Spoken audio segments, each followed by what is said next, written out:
Greetings guys and welcome back to Frostpunk. In this episode our city has suffered much. Will we prevail or will the frost consume us all? Alright guys, we are back here in the frozen wastes of Frostpunk. And guys, I'm gonna be honest with you guys, ever since coming back to this game now in maybe 2 weeks or so, I must say I'm quite confused, and I do remember the last time I played the city was going quite bad. So guys, I really hope things are gonna go a bit better, but for now we're just gonna have to wait and see what happens. Now firstly, I did activate the new law. Let me show you guys. It's under adaptation. I activated the new law that says emergency shifts may now be used. Sometimes we have to concentrate on the task at hand at the cost of everything else, or die. So that means I can now basically make certain workplaces work for 24 hours straight, which obviously freaks the people out exponentially, but I mean in this case where you guys can see we have 0 coal and it's downtime at the moment, I would definitely say it's time for us to do a emergency shift, because honestly otherwise we might not make it. I'm going to put emergency shifts on both of the coal thumpers and also on the workplace, because I'm still not sure if I need the workplace for the workers, but apparently I do. So let's see how that turns out. Okay, now as you guys can see, my discontent has just basically risen so high that it's basically almost full, and with these Londoners in the city causing chaos, this is not going to bode well for my poor city. Now it does seem like we have a event here. Captain, some of our people are concerned about the low temperature in their homes. They quite sensibly point out that it's easy to fall ill when it's cold, and asks you to address the problem. You'll have to start heating 8 of the cold homes within 2 days, then keep them heated for 2 days. Now let's say, for now, seeing that we really don't have any coal, I'm going to say let's heat some homes. So I'm going to try and secure at least livable living conditions in homes. So I need to secure that heat in 8 homes. Alright, let's see how things are going currently.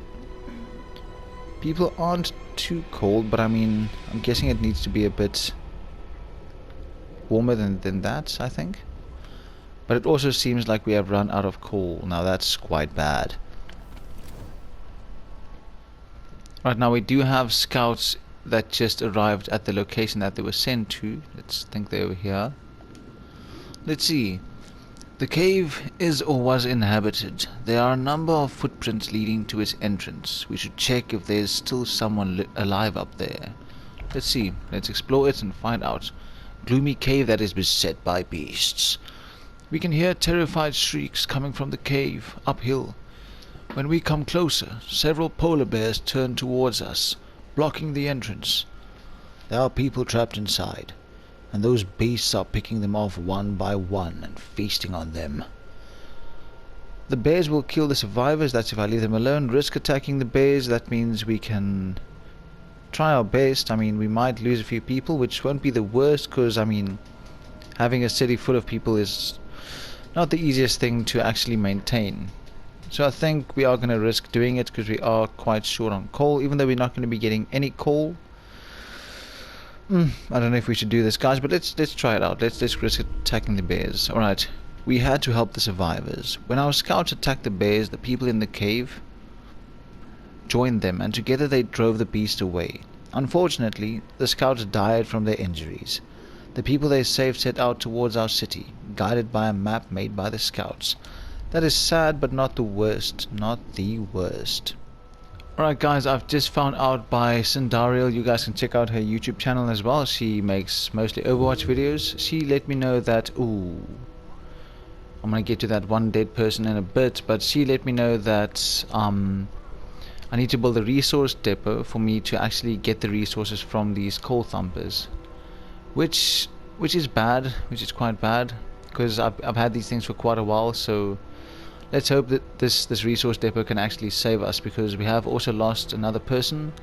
I do believe that's actually 2 deaths by now, and I still don't have any form of cemetery or any form of any way of disposing bodies. So That's quite bad. We also have 13 sick people, and the discontent is rising at an alarming rate. Let's see what this guy has to say. Death of overwork. Oh shit. One of our people died suddenly during an emergency shift. We don't know what happened, but it's likely it was a heart attack. All emergency shifts currently in progress will end. Hope will rise slightly. That's a difficult one to choose. Fuck. We still don't have any call, but I do believe it's almost time for the normal shifts to start. So I'm gonna say end them for today. And I think I need to also build a cemetery, if I even can build it yet. Let's see, order, take. I'm probably gonna have to first research that. Add new research. You know what, I think I need the law for that, and I don't even think I can actually get a new law. I need to wait 15 more hours, what the hell? There's gonna be a dead body in town, guys, I'm sorry. Get one of these engineers working over here.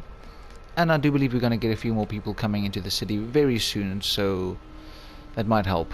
Even though I think it's gonna probably kill us. We're gonna die.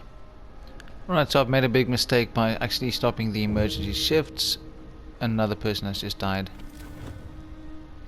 This is becoming rather bad. Alright, so like I was saying, it was a very bad idea for me to actually stop the emergency shifts, because now it's night time and we have only one call. I can probably switch this thing on for like a bit. Nope. None. See what they have to say. Child dies of overwork. Oh shit. How somber does that picture not look? A boy working on an emergency shift, oh shit, has dropped dead in front of his friends, oh shite. Everybody is shocked. He was in perfect health, just tired. And emergency shifts right away, we cannot lose children anymore.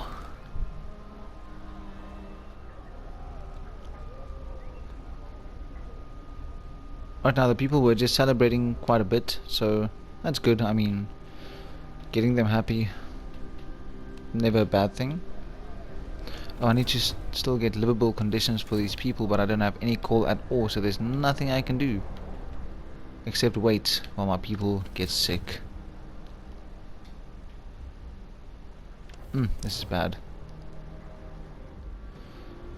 Alright, and as night time is creeping in on us, we are losing more and more.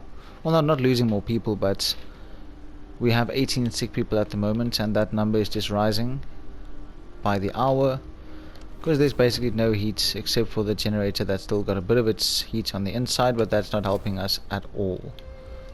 Seems like we have another complaint here. Unburied corpse. A few of our people have fallen ill after coming into contact with a decomposing body. This will keep happening if we have no way to dispose of the dead.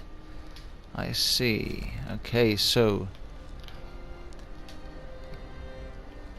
this is a game where the decisions you make can basically come back to bite you in the ass. And actually using my one law ability to buy the overtime ability was actually a horrible idea, because now I've got people dying and I have absolutely no way of, you know, burying those bodies, and that in turn is making my people sick, and I do believe they are then spreading that disease to other people, I'm guessing, because this number of people getting sick is just rising at an alarming rate. Alright guys, we just got a message telling us that the heating is entirely off, so now our people are just surviving on pure grit, and I do not believe they have much of that left. Alright guys, the morning has come and we now have 30 calls, so I do believe the resource depot helped a lot, and I just want to thank Sindariel again for her excellent advice, and let's hope that keeps us going guys, because people are freezing their asses off. But we are also getting very, very close to actually being able to choose a new law, which I'm guessing will have to be the cemetery law.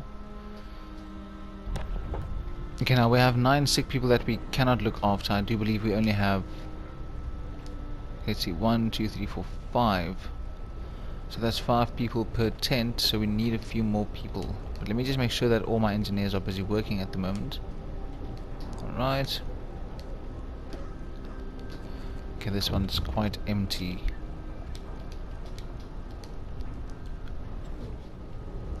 Let's see what they want. Corpses in the streets. Sir, people are frustrated with the lack of burial grounds.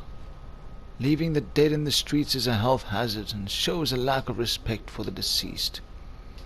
I will solve this problem. You do not worry about that, my friend. Right, I do believe I can choose a new law, so let's do it. Adaptation. Let's go for cemetery or corpse disposal. Let's see what this is all about. Okay, so I can choose between corpse disposal or the cemetery. Now, the difference mostly is that the cemetery, I believe, is going to keep people from work if I actually do build it, because it's going to require them to actually go to a funeral. And then, of course, the corpse disposal is just a big hole where you dump people in, and it does say that bodies are preserved for potential future use, so I'm going with this one. Right, new law. Human remains will be disposed of in the snow. Let's build one of those things. Alright, a snow pit. I'm going to keep it as far as possible. Let me keep it right here.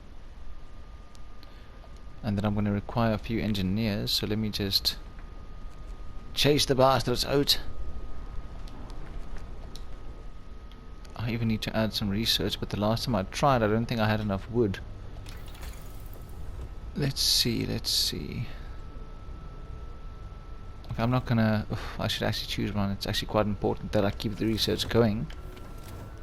Alright, now here under food and shelter, there's a few pretty interesting things. Like over here, I can build hothouses to build crops in, which could help.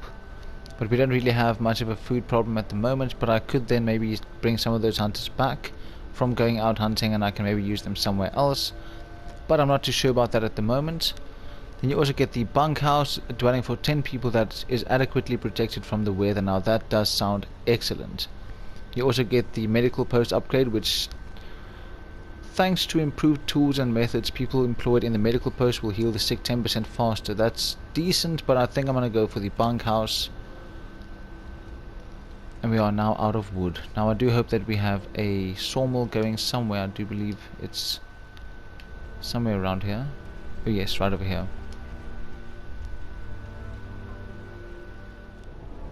A worse time the people of the Frostpunk city they have not yet faced. Will they make it through these harsh times? People are dying by the numbers, filling the streets with dead, and causing sickness and plague in the city itself. Will they survive another day out in the frozen wastes? Find out on the next episode of Frostpunk.